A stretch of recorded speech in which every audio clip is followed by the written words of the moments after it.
اب میدان میں آؤ تو دیکھو کیا ہوتا ہے۔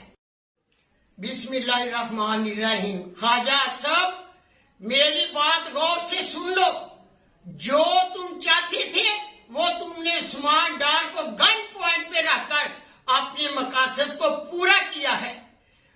سیاست عثمان ڈار نے چھوڑی ہے، اس کی والدہ نے نہیں۔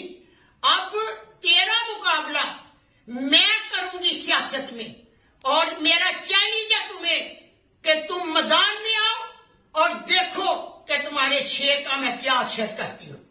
تم نے جو تم چاہتے تھے وہ تو نے تو کر دیا ہے۔ میرا پہلے بھی ویڈیو پیغام تھا کہ میں عمران کے ساتھ ڈٹی ہوئی ہوں اور ڈٹی رہوں گی، سیاست میں نے نہیں چھوڑی۔